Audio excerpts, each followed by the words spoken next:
Hello and welcome one and all. This is part 3 of the DBT series. In the previous session, we swapped the sample models with our own models, created source and Schema.yml files. Then we persisted our first staging model to the database. Today we carry on with materializing the remaining tables. We can code each model definition manually, just like we did in the previous session, but there's a better way of doing this. In today's session, we will materialize the remaining models and run data quality tests against them. DBT provides us with various packages that makes repetitive tasks easier. We will learn how to install and work with packages and build model definitions with the help of codegen package.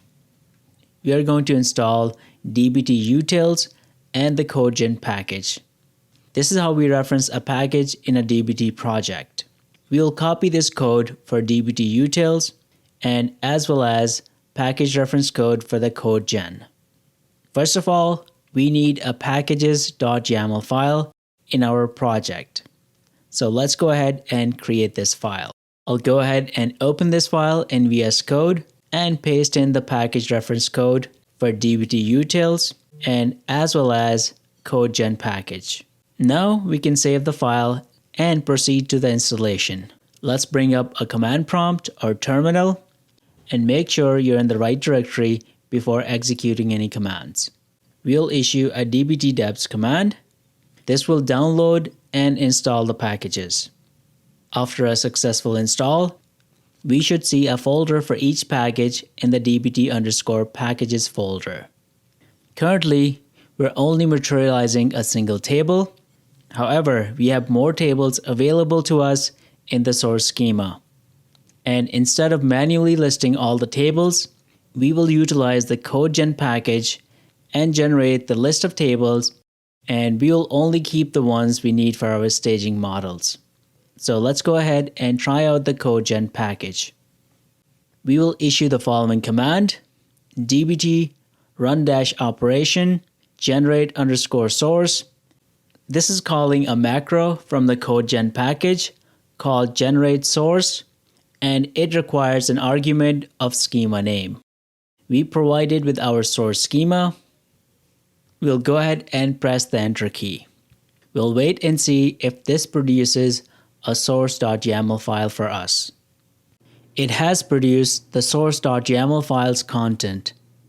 We have the source name, and then all the tables in the source schema are listed here. We'll copy all the tables, but leave out the tables with airbyte prefix. Let's copy and paste them in our source.yml file.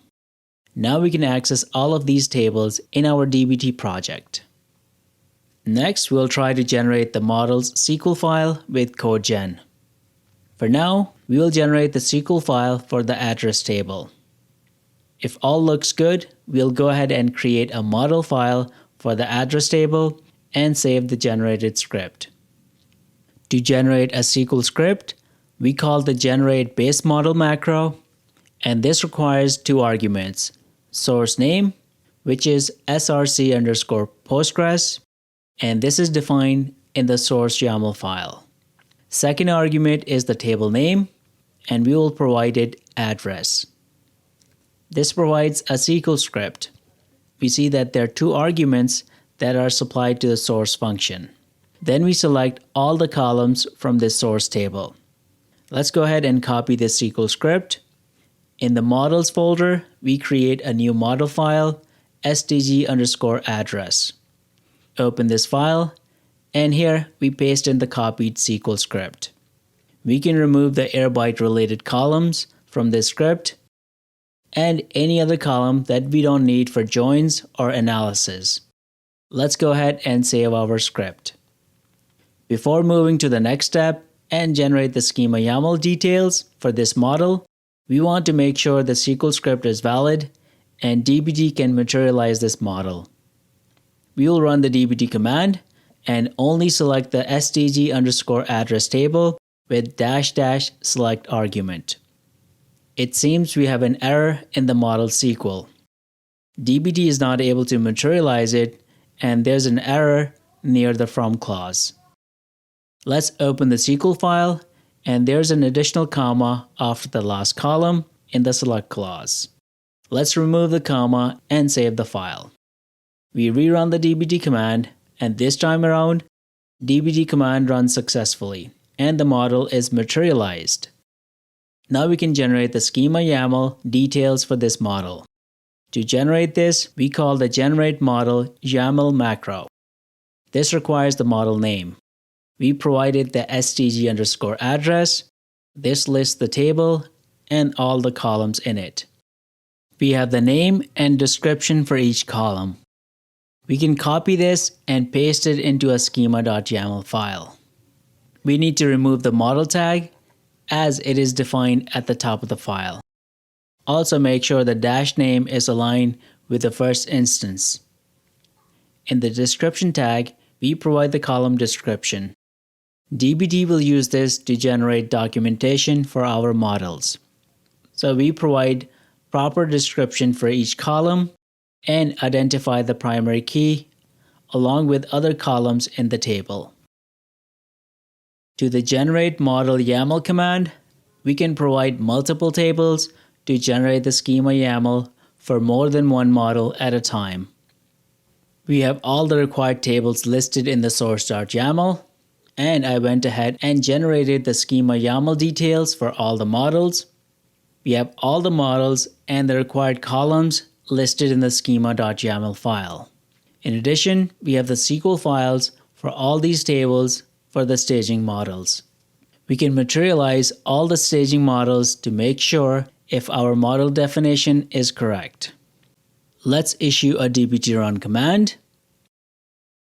And this ran successfully, which means all of our model definitions are correct and they're materialized in the database. DBT has found 14 models and all of them ran successfully. We can bring up our database client. In this case, we are using pgadmin for Postgres, and we are going to view the staging schema. Let's go ahead and refresh it to check if all the 14 models are materialized. We see all the table listed here, so this is a good sign. We have an extra table in the staging schema. stg_dim product category is the extra table. In the updated version, we have materialized this as stg product category. So we can delete this table from the schema. This is how our staging schema looks at the moment. We have all the staging models materialized in this schema. Let's move back to VS Code and have a look at the DBT's testing capabilities. DBT offers built-in data quality test. We define the test with the test tag in the Schema YAML file. In this instance, two tests are defined for the stg product category model. We are performing a uniqueness test for the primary key. This will test if the product category ID has unique values in it. In addition, we are making sure that there are no nulls in this column. This will ensure our joins are correct since we'll be joining to other tables using the primary key column. Let's go ahead and run these tests to make sure our assumptions are correct. We issue a dbt test command. DBT has found two tests, not null test and uniqueness test, and both of these tests pass. We can go ahead and define these two tests on all the primary keys across the models. I went ahead and copied these two tests across all tables and applied these on the primary keys. In addition, DBT has the relationship test. This tests the relationship between the address table and the state province table. Both of these tables join on the state province ID column. DBT will check whether this is a valid join. This reminds me, I need to fix the description of this column. This is the foreign key for the state province table. We see the test defined across tables for the primary key columns. DBT has one more built-in test, accepted values. With this test, we can check if a column contains values defined in a list. We can run all of these tests with dbt test command. This will ensure our data meets the data quality standards we put in place. DBT has found 30 tests in our 14 models. These tests will ensure that the primary keys are not nulls and they only contain unique values. All of the defined tests pass. This means our data is in a really good shape. Once we run this command and there's any failure, that means we have a data issue. We can zero in on that issue to find the root cause, whether we have bad data coming from the source. In that case, we can inform the source team and they can address the issue there.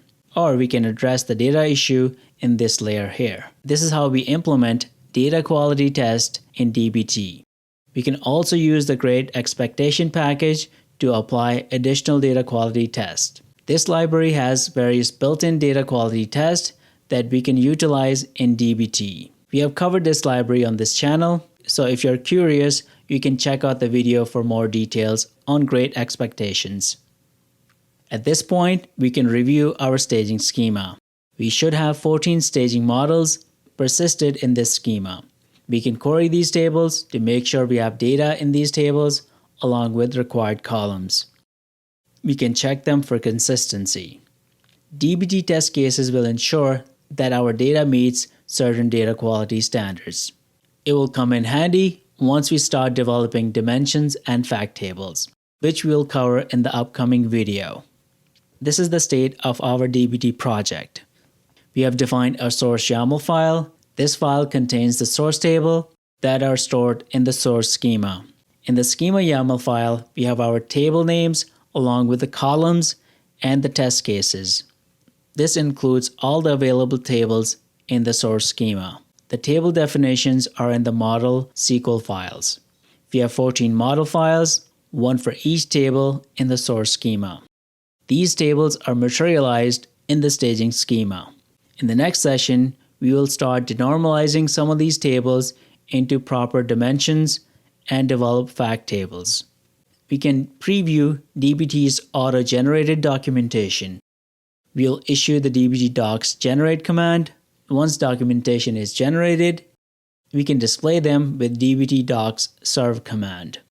This will open up a local website with documentation. We can view our source model or the source table under the sources. Under project, models, and staging, we can view our staging model definition. We can click on the model file to view the details. We can see the columns, their data types, and description. This is leveraged from the Schema YAML file. The description we provide in this file are available here. So be sure to provide accurate description. This will help provide context around the column and their purpose or their use case. We can also see the test case info here. We have defined 2 tests that check the column must be unique and it should not contain nulls. In addition, we see the foreign key reference since we identified this as a foreign key, and it relates to state province table. Finally, we can view the DAG that showcases the dependency between the models in DBT project. For now, we have the source and staging models. They share 1-to-1 ratio. We have one staging table for each source table. From the staging tables or staging models, we can build our dimensions and fact. So our DAG will grow as we make progress in this project. This is all on DBT for now. I hope you enjoyed the session. Like, share, and subscribe. Take care, and I'll see you in the next video.